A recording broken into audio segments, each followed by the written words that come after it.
Hello everyone and welcome back to the Wisdom State podcast. My name is Sam and I will be your host and Dungeon Master for today. And today on our episode of Monster of the Week, we are going to be diving head deep into the Ankheg. Ankheg? I think I said that right. Let's get going.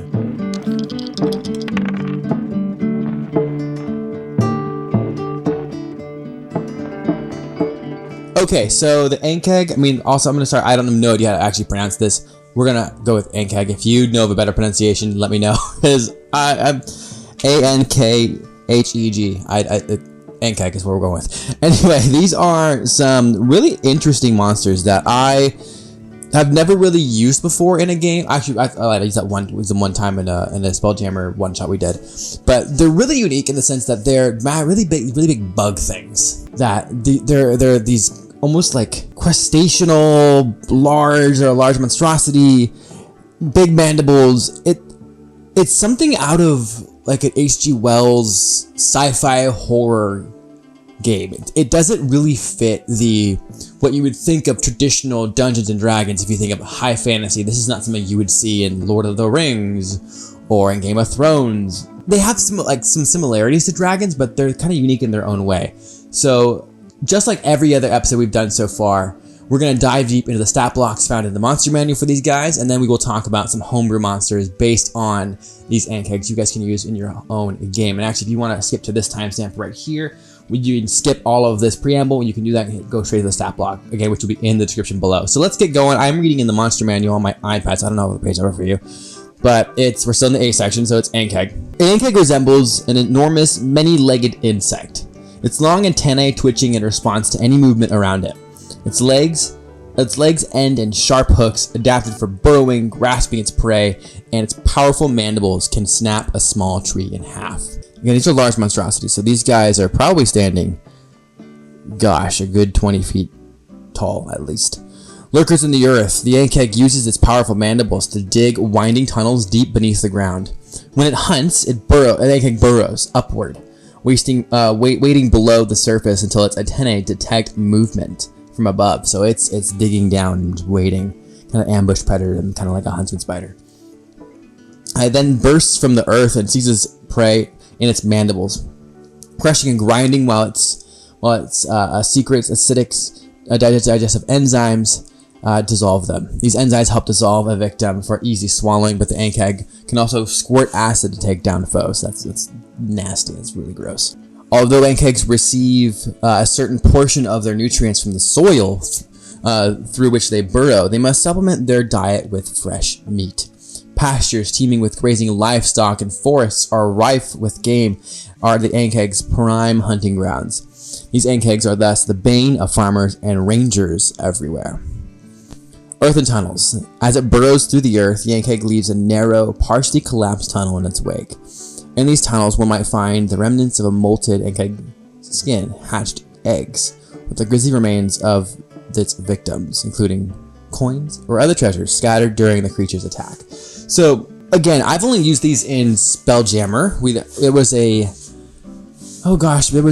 know what it was. It might be something off DM's Guild that I ran, where it was kind of one of the first encounters, and it was a lot of fun. But these are, again, like I said, these are monsters that are pretty atypical for your traditional fantasy game, but I think they got a lot of cool flavor. I love the idea that they burrow tunnels, massive tunnel networks everywhere, and can then run from to and fro. They don't talk a lot about whether or not these creatures are solitary predators, if they hunt in packs, if they hunt in colonies, and so that's something we're going to get into a little bit later with our homebrew monsters, but that's something that really piqued my interest of. They kind of feel like large ants in the sense of burrowing and the tunneling and the waiting for prey. Thinking of some more kind of rural species of ants, not native to North America. But let's jump right into their stat blocks. So they are the challenge rating 2, so it's only 450 XP if you do any XP. So they're not the biggest, baddest of monsters. These are something that your party's probably going to fight pretty early on. You might fight a handful of them and you kind of be done. But like I said, they are a large monstrosity. They're unaligned. It has an armor class of 14. For reference, I'm going to put their stat block up right here just in case I forget later. That has armor class of 14, which is a natural armor. 11 while prone. That's interesting. So their AC drops when they're knocked prone.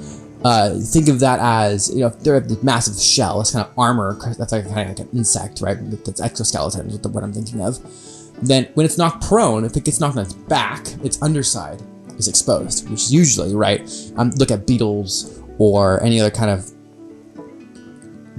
insect with an exoskeleton. Their underside is usually kind of soft and something that they try to guard because that's where all their vital organs are. So it's kind of really cool to see that that's also been included there, where their armor class has lowered when they're knocked prone. So that's probably a really good strat if you fight when knocked prone. This guy has 39 HP. It's 60-10, sorry, plus 6. Has a normal walking speed of 30 feet and a burrowing speed of 10. So remember, burrowing speeds, in my opinion, are way more powerful than a flying speed. Hold on, don't get mad at me. If you're new here, then please don't get mad at me. Flying speeds are really great. They're really useful. Like we talked about the Aarakocras, they can kind of fly out of range. So if you're a melee combatant and you are fighting a ranged enemy or a flying enemy, then you can't really hit them unless you have some type of ranged abilities or spell casting. If they're in the air, you can't hit them. Now, if you're a ranged based fighter or a spellcaster, then you can hit something that's up in the air. If something's below you, it's harder to hit. From a ranged perspective, if you're wielding a crossbow or a longbow, you're not going to be able to hit it. And most spells require line of sight. Otherwise, you're just casting a fireball at the ground in any direction, just haphazardly hoping that you hit the thing. So a burrowing speed is far more powerful. And if you ever, DMs, if you ever run one of these, make use of it. It's a challenge rating 2, so its HP is really low. Your players, your players, they are very good at defeating the monsters that we throw at them. So mix things up by using its burrowing speed. That also means it can like burrow and for a turn just stay underground. What do your players do then, right? So that's something really interesting that you're going to want to pay attention to and use. Okay, so its stats has a +3 to strength, a +0 to dex, +1 to constitution, a -5 to intelligence, so these things are really dumb.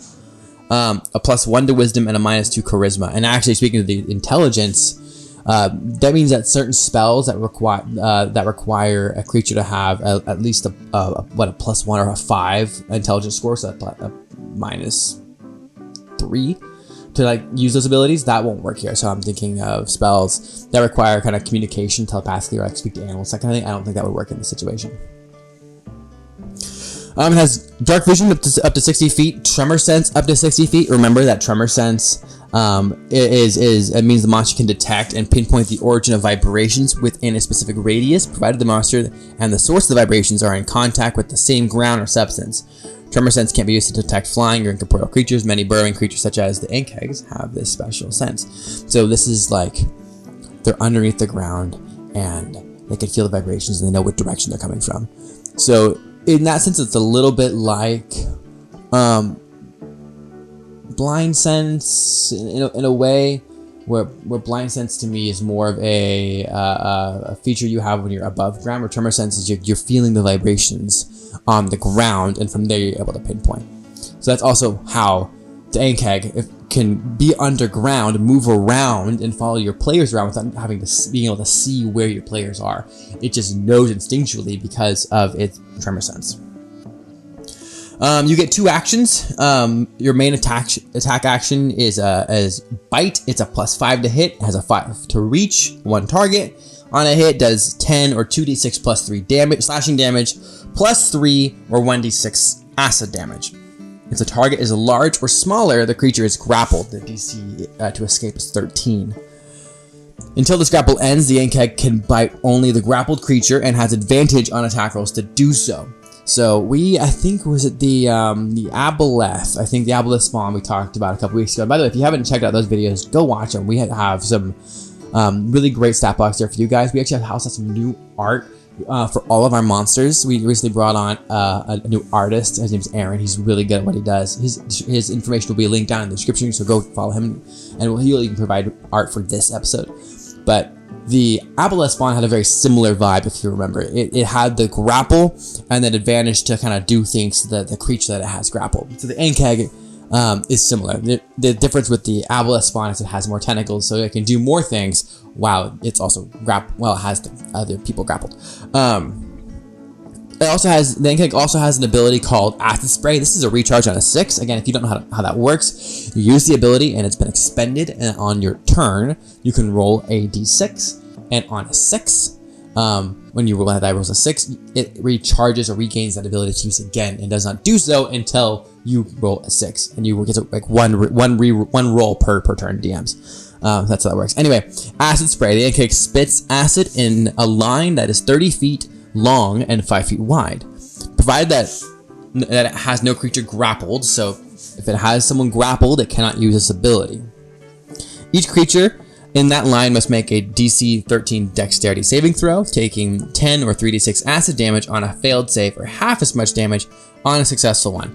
I would argue that it could use its Acid Spray on the grappled creature, and then you can make that dexterity saving throw with like disadvantage. But that might be kind of mean. But that's Stat Block. It's really short. It's really sweet. It's not super complicated. It's a really good option to run at low levels. Again, take advantage of that burrowing speed. Take advantage of its grappling ability. Take advantage of its tremor sense and ability to kind of detect the vibrations, right? So again, it's the whole surprise attack. This would even be a great way to get a surprise round in 5th edition, in 5.5, which is I think what we're officially calling it. It's on this podcast, that's what we're calling it. Surprised creatures rolled initiative with disadvantage. That's how that works coming this year. But that's a way to invoke surprise on your party. Imagine you have several Ankhegs underneath the ground, and the ranger has been tasked, or these Ankhegs have been plaguing the lands that your party ranger calls home. So the ranger went out and grabbed friends, grabbed help, came back, and now they're searching for these monsters that have been plaguing the town and the forests. And underneath them, the little antennae are just paying attention and listening and waiting and watching for the perfect time to strike. Let them pop up and attack the party when it's convenient for them. Convenient for the Ankhegs, not for the party. But these guys are really cool. I've mentioned they don't speak any languages because they're dumb. Intelligence of 1. That's it for the traditional Ankheg. Again, a really cool monster. Has a lot of usability in lower level play. But right now I want to talk about our new homebrew monsters. Again, these are guys that we've looked at and said, okay, what are some of the more interesting parts about the monster? What makes this monster unique, fun to fight, or DMs fun to run?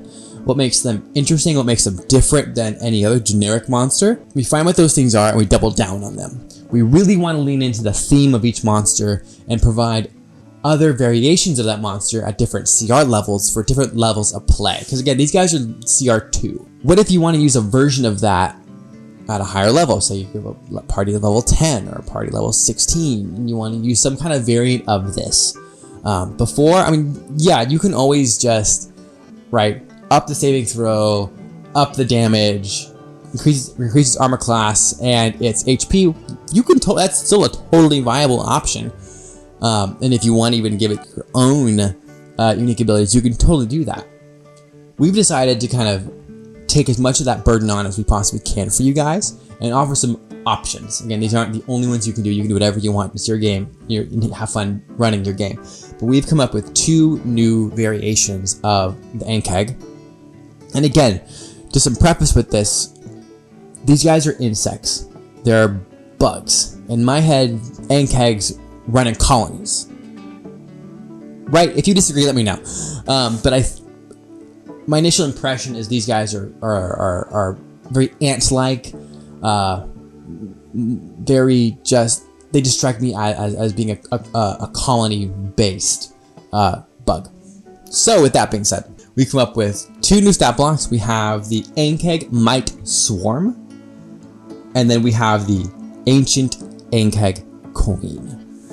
So let's start with the Might Swarm. Hey there, adventurers. Need some new dice to roll those critical hits or avoid those devastating fails? Look no further than our friends at Easy Roller Dice. They've got a fantastic selection of high-quality dice sets, perfect for any tabletop game. Whether you're a seasoned dungeon master or just starting out with your first campaign, Easy Roller Dice has everything you need to bring your game to the next level. From stunning metal dice to beautifully crafted resin sets, there's truly something for everyone. And here's the best part. We've teamed up with Easy Roller Dice to give you an exclusive discount. Just use the code WisdomSavePodcast at checkout and you'll get 20% off your entire order. It is a one-time use code, so make sure you grab those dice you've been eyeing. Plus, by using our code, you're not only saving money, but you're also supporting us at the podcast. We get a kickback from every purchase, which helps us continue bringing you awesome content and epic adventures. So don't miss out. Head over to Easy Roller Dice, pick out your favorite dice, and use code WisdomSavePodcast at checkout for 20% off. Trust me, your dice bag will thank you.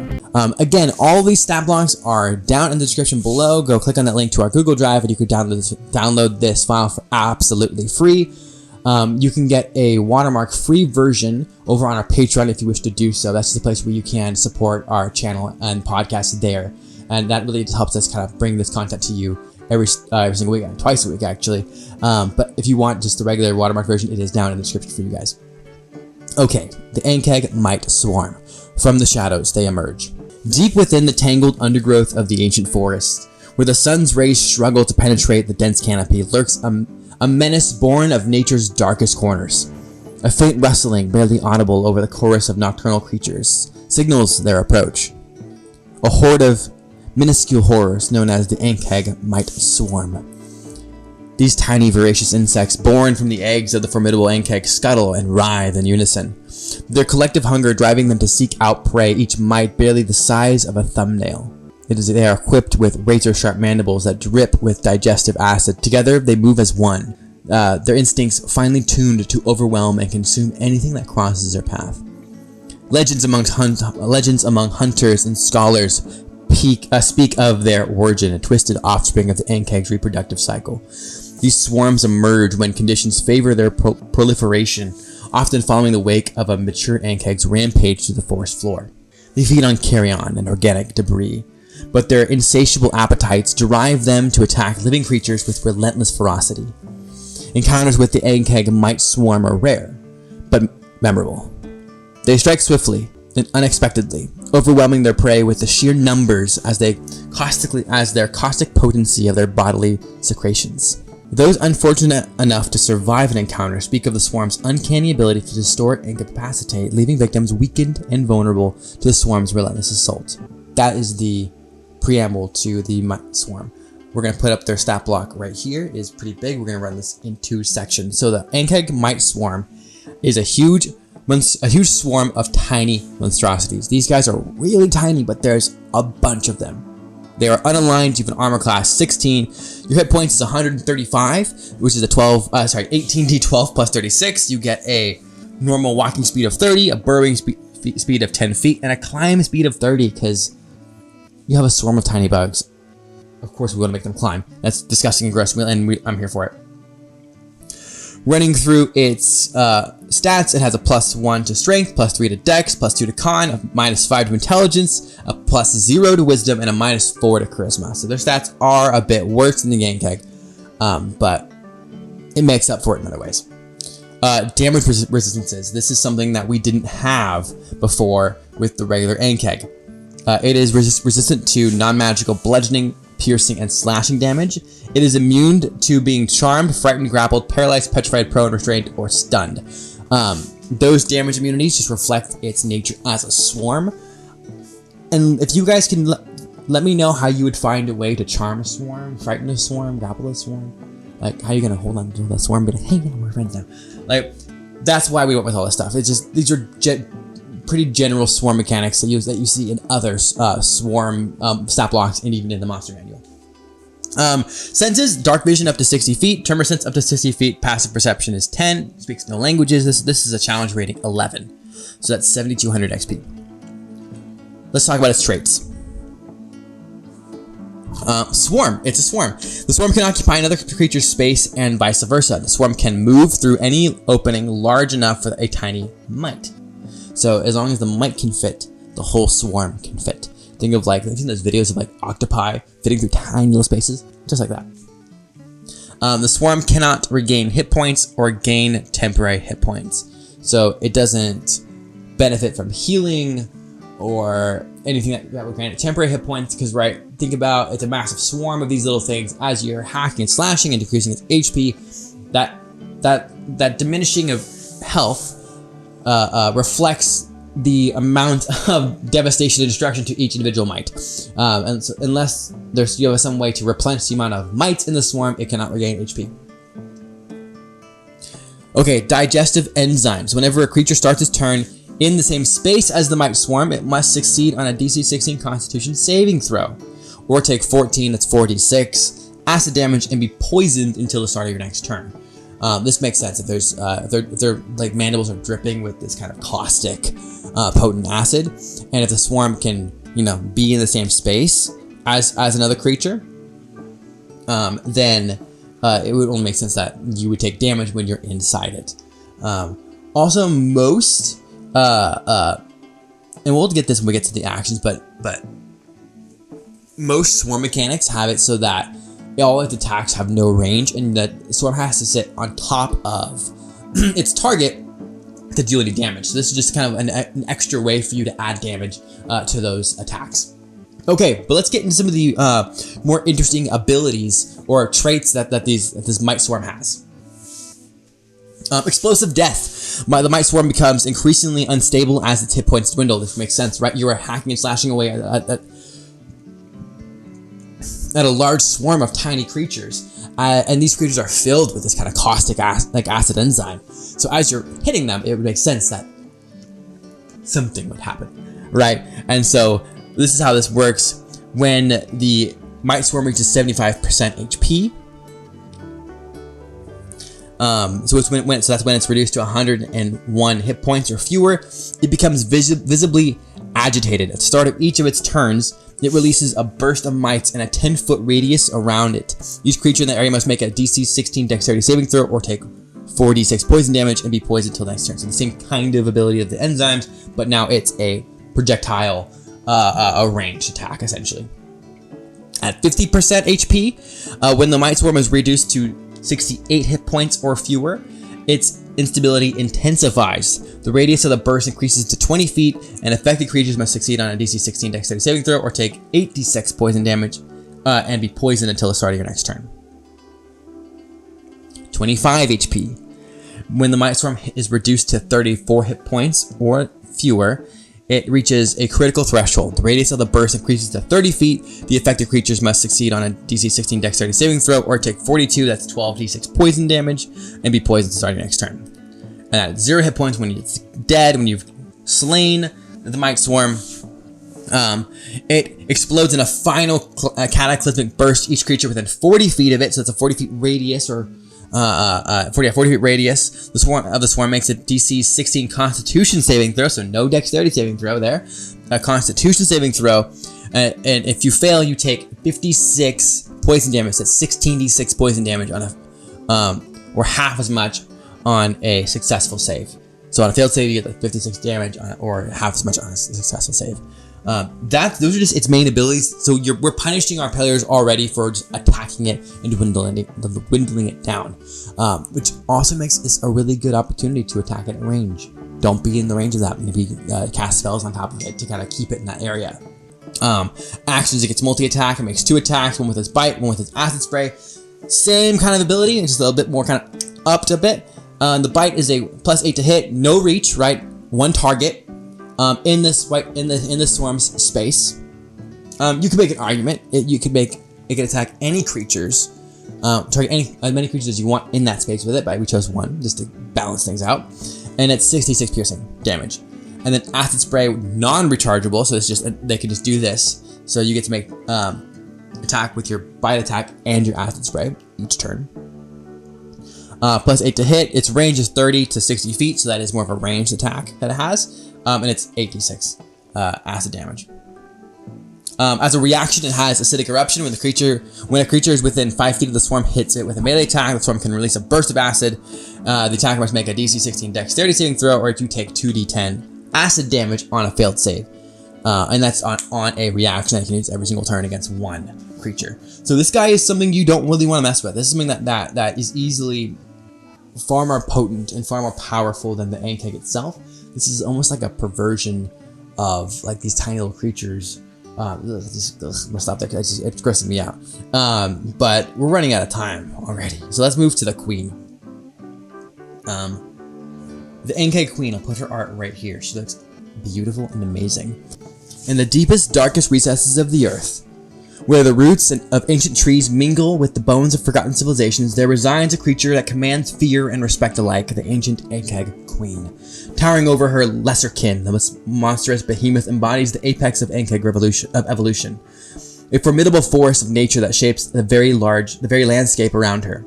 The queen's presence is heralded by a trail of destruction, an intricate network of burrows and tunnels that stretch for miles beneath the surface.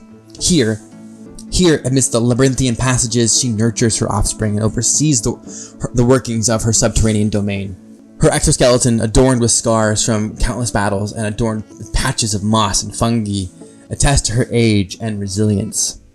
Legends among adventurers speak of the queen's origins, a solitary survivor from a forgotten era, awakened from her slumber by seismic disturbances or an intrusion of bold explorers into her domain. Her intelligence, though primal, is keen enough to strategize and defend her territory with cunning and brutality.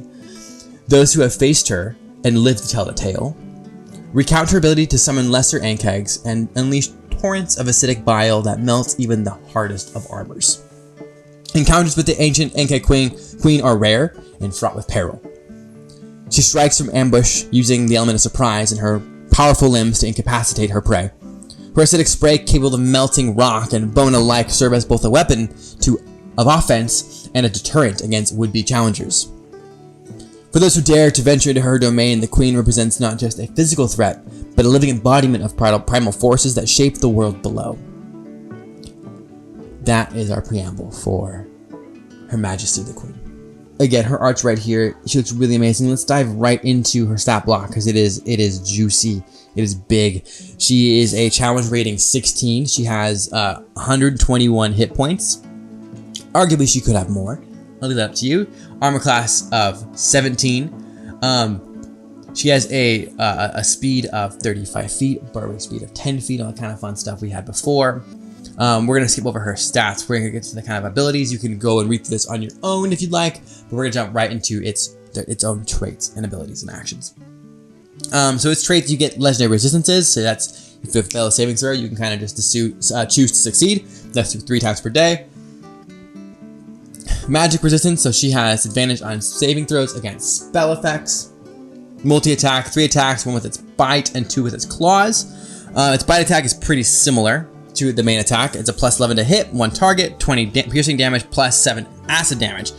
And then it has that same kind of grappling feature as before. With a higher save DC. Its claw or mandible attack is very similar. It's just 11 to hit, 16 or 2d8 plus 7 slashing damage. Acid spray is the exact same we've just upped its damage and upped its saving throw. Where we really get the meat and potatoes of it is its legendary actions and its lair actions. So the queen is not going to be found outside of her confines, outside of her kind of domain, really at all. I think if the queen has to leave her domain, something's going very wrong. Whether that's a flood in the tunnels or what have you. So this stat block is designed to be ran underground, in her domain, in her nest, in her throne room, as if you will. So legendary actions, she gets 3 of them per turn. Summon Might Swarm. It costs 2 actions. Does exactly what you think. The queen can summon a Might Swarm in an unoccupied space within 30 feet of it. So we're already in the challenge 11 monster on the battlefield. And she gets 3 of these per turn. So granted, that's why they cost 2. So you don't summon 3 swarms, but each turn she can use this and summon more and more enemies for you to deal with. Summon Ankheg. Costs 2 actions. She can summon an Ankheg in 30 feet. And this Ankheg acts immediately after the queen's turn, so its initiative follows right after the queen. Swarm rolls its own initiative, but the Ankheg itself, the challenge rating 2, acts after her. Acidic Spout, the Ankheg queen causes a 20-foot cone of acid to erupt from the ground in the direction of its choice. Each creature in that area must make a DC 18 dexterity saving throw, or take 68 acid damage on a failed save, or half as much on a successful save. So it's more kind of like calling from the ground these kind of acidic,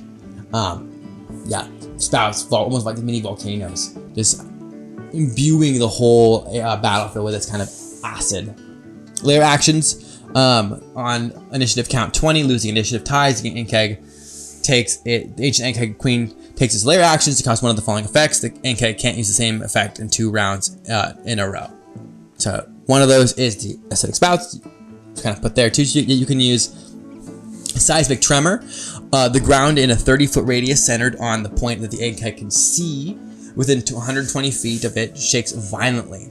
Each creature on the ground in that area must succeed on a DC 18 dexterity saving throw or be knocked prone. Loose earth and rocks in the loose earth and rocks in the area become difficult terrain until cleared. So this isn't a damage dealing ability, but rather her ability to change the terrain around her and to cause it to be difficult terrain. I would also rule that it's not difficult terrain for any of her or for her minions, her Ankhegs or her Ankheg might swarms. I would assume that they can all kind of walk over that as if it wasn't difficult terrain. That makes sense to me narratively, and just picturing it in my head, that's how that works. Mite infestation, the Ankheg causes mites to erupt from the ground. This is different than the mite swarm, kind of a mini version of it.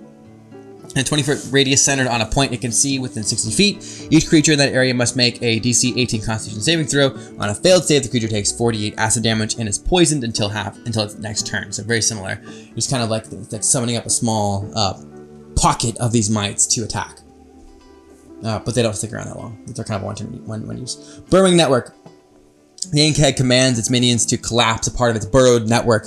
A 10-foot radius section of the ceiling collapses above the point that the Ankheg can see within 60 feet. Each creature must make a saving throw or take 46 bludgeoning damage and is restrained by the rubble.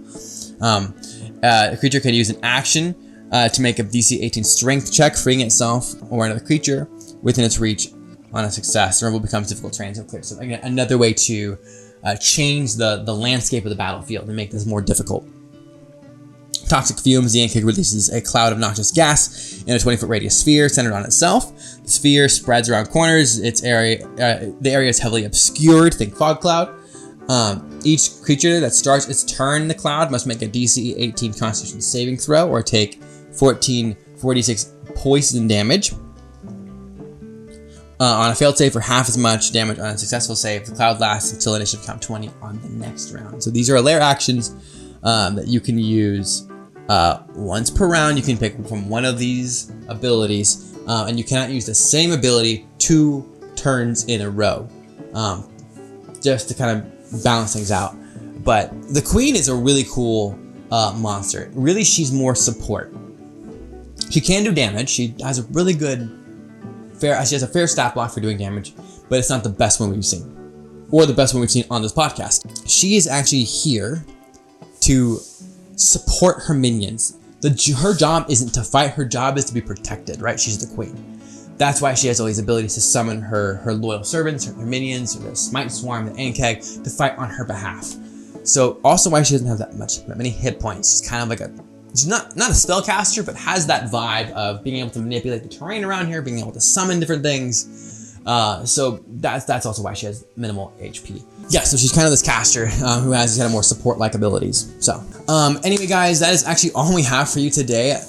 We really hope you enjoyed it. We hope you got some value out of it. Again, these stat blocks are for free down in the description. You can pick up our watermark free version over on our Patreon. We encourage you just to check out all the links below.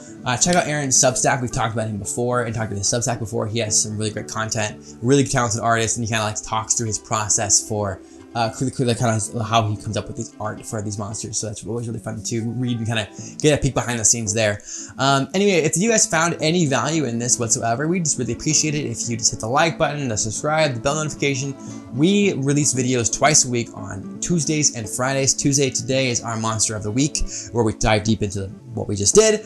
Homebrew monsters, but looking at monsters in the monster manual. On Fridays, we do our critical conversations. Right now, we're talking mostly about all the changes happening in 2024 for the new rule book, right? We talked about 5.5 earlier. Last week, we just talked about the fighter, and this week, I don't know. We're thinking of either talking about the rogue or the warlock. So let us know in the comments below which one you'd rather see, the warlock or the rogue. Either one we will talk about on Friday. Anyway, guys, it's been really great and amazing. I love hanging out with you guys. We'll catch you guys on Friday.